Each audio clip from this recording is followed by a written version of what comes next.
Welcome to the St. Anne Parish Podcast, where we bring people to Jesus, form disciples, and send them to transform the world. In today's episode, we continue with the Discern the Church series, featuring testimonies of individuals sharing their journey to the Catholic Church. We hope you enjoy this episode.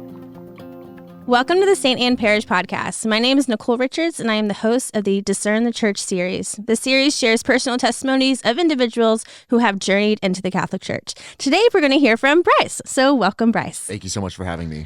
Welcome. This is your first ever podcast episode to record. How do you feel? I feel great. I think I've watched so many podcasts at this point that I'm just ready to get into it. So. Yeah, you're just learning from watching other people. That's exactly right. So I've already put in my 10,000 hours of watching, so I'm ready. We both have our coffees here, ready do. to go this morning as we chat. But first and foremost, before we jump into your story, who are you? What are some fun facts about you? Yeah, for sure. So my name is Bryce McWhorter. I guess some fun facts about me is I play piano, and I've been on multiple worship teams, I guess my entire Christian journey, but I'm involved here with the Bethany ministry. And some other fun facts about me. One time I won $100,000 by throwing footballs into a can. What? So I'll tell you the story. So Yes, please. So this was 2018. I was going to community college at South Plains College, which is just right outside of Lubbock, Texas. I had hopes and dreams of going to Baylor University because it's where my dad went, my grandparents went, and I fell in love with the campus. But obviously, private institution, very expensive. Exactly, right? But I remember being a kid and walking through the grocery store and passing by the soda section and seeing an advertisement for the Dr. Pepper tuition giveaway on the Dr. Pepper cans. I remember those. Yeah, and so I applied for the scholarship, and it was actually super simple. I made a video, I filled out an application online, and I get a call 2 weeks later from the VP of marketing at Dr. Pepper that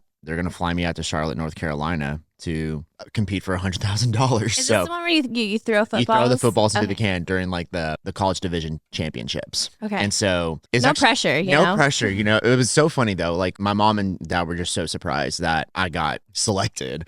And so all of a sudden I'm buying a bunch of footballs from Academy, and my dad knows this carpenter who builds this sort of piece of wood that has a big old hole in it to practice. And because Dr. Pepper, they give you the dimensions of what the can is like and what footballs are going to be utilized. Now I'm spending majority of my afternoons after school just standing in the backyard, just throwing as many footballs as I can into that can, right? It's so funny looking back on that. It was just such a fun memory. They flew me out to Charlotte. They paid for everything. And it was just such a cool experience, especially getting to see like what goes on behind the scenes of college football, college marketing. And halftime comes around and I go against this wonderful person named Janice, and I haven't seen her in ages. I hope she's doing well. Yeah, I won $100,000 and Did you end up going to Baylor? I did. I went to Baylor, and it was all spent because that's Baylor. Fair. Valid. But it was so fun. Yeah, it was such a great memory. Sweet. Yeah. Okay, what a fun story. Oh, yeah. And definitely not a lot of people can say that they It's won definitely nice to pull that one out of the hat when you need something. So, yeah. Sweet. Well, thanks for sharing. So let's just go ahead and get into it. Let's just start from the very beginning. How were you raised? Did you grow up in church? What were your perspectives of faith? For sure. I was raised as a Christian in my household, Southern Baptist family, very involved within church life. It's funny, before thinking about this podcast, I was just sort of thinking about like my upbringing. And when you're a kid, you don't necessarily have a denomination affiliation. You just have Jesus, right? Kind of the bare bones minimum, which is always good. I have memories of my mom and my dad taking the four of us, I have three siblings, driving us to Lubbock, Texas to go to Awanas and scripture memorization on Wednesday nights. We always attended church on Sundays. I was always involved with youth group. I always did worship and, had hands in like other ministries as well. And just church involvement was just something that was very key and primary to me. Yeah, that's a little bit about my upbringing. Wow, I haven't heard Awanas.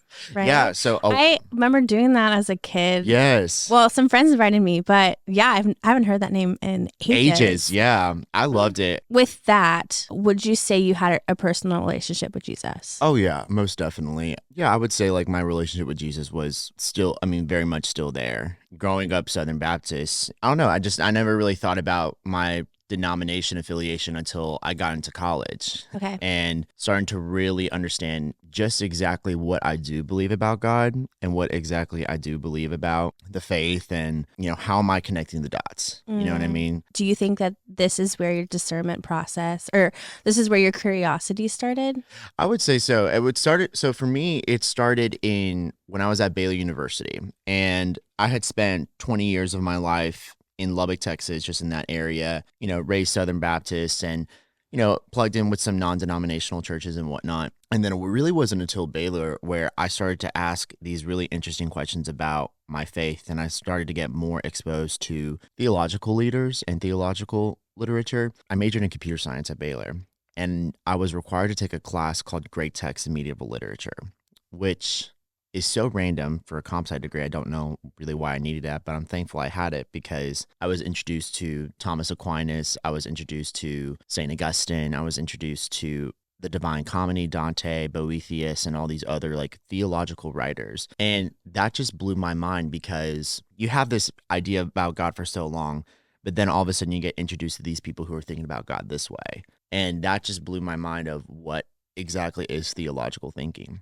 I think that really caused me to, seek friends outside of like my tradition and outside of, the non-denominational church culture I was going with. So I had an Anglican friend, I had a Presbyterian friend, I had Reformed Baptist friends. So just getting multiple theological perspectives, just seeing where their minds are and how they thought about the faith. Were you baptized in Southern Baptist? Yeah, so I was baptized at the First Baptist Church in Plains, Texas in the first grade. Okay. Yeah, so raised that way. Was it like everyone did it in first grade? Or it was one of those things, there's like an expectation for you to be baptized in the first grade or baptized like when you're young and then you grow up. That's that's just kind of the culture. I don't know. I mean, and especially it's actually funny. I mean, some of my friends at Baylor who would recommit their faith or recommit to Jesus, that was always a common point in their story where it was, I was baptized when I was young, but, everything happened and now I'm recommitting. So, yeah. Where do you think you started to become curious about Catholicism specifically? So I graduated from Baylor in 2023, and I think I was sort of lost in terms of like my church home. Obviously, I had a lot of friends who were thinking about, who were Presbyterian, Anglican, or just other different faith perspectives, but I didn't necessarily had a church home, or I don't know. The things that I were thinking about when it came to God were not fully aligning with whatever denomination I was putting myself in. Mm-hmm. And so, I mean, when it was, I thought it was Baptist for a long time, but I soon later left the Baptist denomination. I thought in that space, I probably would have defined myself as sort of like a Reformed Baptist. So, Calvinism, Arminianism, somewhere within that space. And so I went to a Reformed Baptist church, and they're an awesome church. I love them to death. But I started my job right out of college, and I met a guy by the name of Javier Gonzalez. And who I would call a Catholic with a capital C. So Javi is very knowledgeable about the faith, is just into theological writing. And I was sort of, me being someone who is just curious about theology and curious about how someone thinks about faith, I just started picking his brain about just different topics and different ideals. It's actually funny. I asked him, "Are you a Calvinist or Arminian?" And he said, "Dude, I'm a Catholic." And I was like, neither. I know. And I was like, wow, that to me, that's like shocking, because in a way, like in the Protestant world, you kind of have to put yourself in one of those worlds. No, I just started meeting with him, and then another coworker who was going to St. Anne's at the time, and she said, I want you to come with me to St. Anne's, because she had knew about my worship background, and she had knew about the worship at St. Anne's. It was a lot similar to the worship that I grew up with, and that was just the perfect setting for me. And so I went to Mass, and it was just life-changing. I absolutely loved it. I'm used to loud music over the speakers, announcements going, everyone getting your coffee, everyone finding your spot, everyone taking their place, kind of this very fast, immense, rushing process. But when you walk into Mass, it's slow, quiet, reserved. People are on their knees praying with rosaries. And I just thought to myself, what did I just walk into? This is something powerful. So yeah. Was that an immediate, like, I want to do this? I think it was... Or more sparked curiosity? It sparked curiosity, I would say. It definitely sparked a lot of curiosity. And because of that, I just sort of kept going, just because it just felt nice, and it felt, it's just something I wasn't used to, and just something kept drawing me back to the Mass, and kept going back and back and back again. I started going to St. Anne's more. I signed up for RCIA, and I started to learn more of it about the Catholic faith. And let's chat about that, because our first episode for this season 2, we chat with Stephanet. So can you explain a little bit how your first meeting with her? Yeah, exactly. So I literally just followed the pamphlet that St. Anne's passes out every Sunday. I found the email affiliated. The bulletin. The bulletin, yeah, where it says interested in being Catholic. So I reached out to that email, just wrote a brief introduction, said, hey, my name is so-and-so, interested about the faith. And then Safana reached out to me. And then we got on a brief call, and then we met up at her office where it was about 30 minutes where we just talked about, who I am, where I'm coming from. Safana was actually super cool because there wasn't any rush. Once you enter the email, now it's all of a sudden you're in. She was very empathetic to, this is your journey. This is your spiritual process. We're going to be here to support you. We're going to be here for you wherever that means. If that means you become Catholic, that's great. If it doesn't, that's also great as well. She was just very awesome in giving me grace to actively think about, if this is something that I want to spend the rest of my life doing. So shout out to Safana. Where does Safana kind of guide you and where to start? And were there any, I don't know, like Catholic things that you struggled with or found more fascinating? Yeah. I think, in the beginning, the RCIA process kind of is like the basics of, this is Jesus. This is what he did on the cross. And I'm like, well, I think I got that down. So that's a positive. So check next. Next. Yes. And then later on, you start to learn about Mary, and then you start to learn about the Eucharist.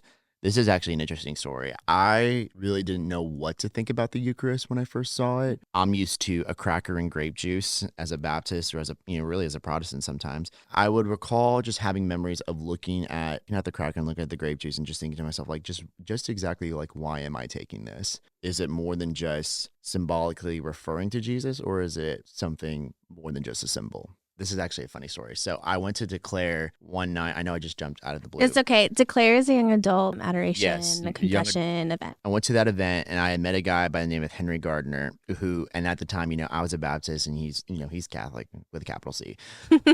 He had told me about this book called Jesus and the Jewish Roots of the Eucharist by Dr. Brant Pietri. Love that book. And I bought it off of Amazon right then and there, and I read it, and I seriously think that's what sold it for me. Because Dr. Pietri, who is immensely smart in his field, he connects the dots between the Old Testament and the New Testament and showing just exactly this is Jesus fully presenting himself in this. And it was actually funny. I would go to the Adoration Chapel sometimes in St. Anne's, and I would just look at the Eucharist and contemplate and just think, okay, Jesus, obviously this is you, and just kind of munch on that and just really think about that. And then I read the book, and I came back, and I was like, oh my gosh, that's you. You know what I mean? And so it was just kind of shocking to me. It's also really interesting because yes, Jesus is always with us, but there is also something to be said about physical presence, the act that, we're utilizing our senses to know that he's here. Not just like our eyes and our ears, but like the way we feel, And it's weird because I think that was something that I was really wanting, just something that showed me that he was there, and something that showed me that he was present in my life. I think out of the sacraments, the Eucharist is my favorite, with confession being second, because, you were actively taking Jesus within you. You were actively taking his body. John chapter 6 is there for a reason, and it's not that hard to process and think about. So I know I just went on a full tangent about the Eucharist. No, I love that. And I would say you're not alone in like the curiosity about the Eucharist. Yeah. And that discernment of this mystery of Jesus and the Eucharist. So you're not alone in that. And a lot of people, even Catholics, struggle with that concept. So thanks for sharing. Yeah. I think I would say this moment that you just shared would be, in a way, how Jesus walked with you during this time. Oh, most definitely. Were there any other examples you would say, just like you felt the closeness of Jesus during this time of discerning the church? Well, I'll tell you a pretty wild story. Okay. So I was obviously in this season of life, like fall 24, early 2025, discerning whether to be Catholic, right? And you're going through the process. Going through RCIA. So going through foundations in the fall, and then sacramental prep in the spring. I was laid off from my job on March 10th of 2025. Obviously in a state of just figuring out, all right, what to do next. One of my best friends in the entire world, who I met at South Plains College, was living in Italy full time, like for 3 months. She has a remote job and worked crazy hours from 3 to 11. But I had FaceTime her, told her about the whole ordeal, and she said, you should come to Italy. And I booked the tickets right then and there. Because I was like, well, all my meetings just got canceled. So, and it really was a God thing as well, because obviously my friend being there, the round trip tickets were $800 for Dallas to Rome, which is crazy. Yeah. Have you ever been to Italy before? No. Okay. So you're jumping into like church history and all I'm of jumping in, Yeah. literally. It's actually It's funny. a new perspective when you are like learning about Yes. church history and then you go to Italy. I actually called Stefan and I said, hey, I'm not going to be able to make sacramental prep. And she said, that's okay. And I said, I'm going to Italy. And she said, oh my gosh, you're going to have so much fun. Yes, I love Italy. It's Literally, so fun. it's so fun. But when you're learning about these places, especially in RCIA, it definitely is real. Having the opportunity to go and that opportunity just so happening to be there while you're discerning the church, it just feels like a God moment that was intended and meant to happen. Mhm. And so it was really cool. I got to go to Assisi, where that's where my confirmation saint is from, St. Love. Francis. I got to go to St. Peter's in Rome, and that was just mind-boggling to think about just how beautiful the architecture is. You know, we walked into every chiesa that we ever saw, and no matter what town we were in, just the architecture is just beautiful and just so much history, so much beauty, you know, just people bringing it out. I got to go to the Sistine Chapel, which, boom, that's crazy. I mean, all of that, a part of that journey into Catholicism and journeying into, is this where I need to be? And to me, that just sealed the deal, just seeing the history behind it all. So this was in March. This was in March. Did you come in during Easter Vigil? I came in during Easter Vigil. Okay, so that would be like a few weeks after your trip. A few weeks after my trip. Okay. Yeah. So that sort of sealed the deal for me. Yeah. Yeah. So tell us about what life looked like. You know, you got your sacraments, and then how did that feel? It feels like a long time coming. This is going to sound so corny when I say this, and I'm sorry, but you don't see the stars being formed in whatever moment you're living in, but then you look back and you see the constellation along the way. In this journey into Catholicism, for me, there were just a lot of stars that led to this moment. The Great Text class being one of them, Javi at Paycom being another one, interest in theological friends in another. This is actually funny about St. Francis. I had taken a class at Baylor called Religious Heritage. It's required for every student at Baylor, where you go through leaders of the Christian faith throughout, you know, since 33, right? Mm-hmm. I vividly remembered talking about where Professor Wellen, shout out, was teaching about St. Francis of Assisi, and the specific scene where he takes off all of his robes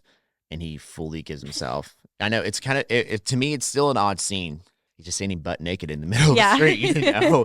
And it's still like, to me, I still chew on it and think like it is just kind of sporadic and random and out of the blue, but it's also like there's just the most beautiful image of fully giving himself to whatever the will of God is. Yeah. What would your, I guess, Southern Baptist self say about? Like what I would tell my Southern Baptist self if I was young? Sure, yeah. I think I would just say, just always be in tune to what the Holy Spirit has for you for today and let the rest carry out itself. That's something I need to tell myself every day. But wherever the Holy Spirit leads you today, let him lead you that day. And then when you wake up the next day, let him lead you that day. And then sooner or later, you'll get to where you need to be all along. So yeah, trust day by day. Trust day by day. Have you prayed the litany of trust? I don't think I have. That's the cool thing though. Is like I'm like so new to the Catholic faith. Yeah, there's so much. I know, especially when every time we go to a restaurant and I'm with my Catholic friends, they do that prayer before we eat. Bless us, O Lord. Yes, bless us, O Lord. And I'm like, I just have my hands. I go, I'm just kind of watching, and I go, bless us, O Lord. Amen. Amen. No, I mean, I grew up Catholic, and different friendships and relationships had me dive more deeper into my faith. One of the reasons why I read Jewish Roots of the Eucharist and, you know, Rome Sweet Home, Sweet, that one. Yes. Even just like reading the catechism, I'm like, okay, I was asked this question today. Where can I find the answer? And you have a basic answer, but then you don't really like know the source. And so, yes, even whoever's just Catholic listening to this, like you can go and dive deeper and deeper. There's so much to learn about the Catholic Church. I would also really emphasize ChatGPT. And I really would, because it is such a great that was a resource for me. I found myself asking, what is the difference between Southern Baptist and Catholicism, and over these different topics, and it would give you just a chart of comparison. We love a good ChatGPT. We really do. I would say train this chat off of the catechism. What is the Catholic teaching of Mary? What is the Catholic teaching of purgatory? You know, these sort of big no-nos, I guess, in Protestant culture. I thought utilizing that as a resource was just very beneficial for me. If you don't like ChatGPT, you can use Magisterium AI from Palo. Yeah. Okay. Well, let's do one last question and then we'll end. But what would be some encouragement or advice that you would give someone who is discerning the church right now? It definitely is a new season of life for somebody. I would just say, just always be in tune with your prayer. Always be in tune with your, just praying every day. And just having God lead you where you need to go. Something I'm starting to learn is the more comfortable you are, the more prone you are to fade away or to your sinful nature. And I was watching this video from Father Mike Schmitz, but he was talking about comfortability. If you find yourself in a state of, I don't know how to describe, a mess state of your faith, introduce discomfort in your life, such as fasting, which is, fasting is a practice of discomfort so that you can put your reliability on what truly matters. And so, I don't know, always be praying about it. Always be praying. Always ask God to lead you where you need to go. And just watch how he responds, because he won't let you down. So sweet. Well, Bryce, thank you so much for coming in and sharing your story. God bless, Nicole. Thank you so much. You're welcome.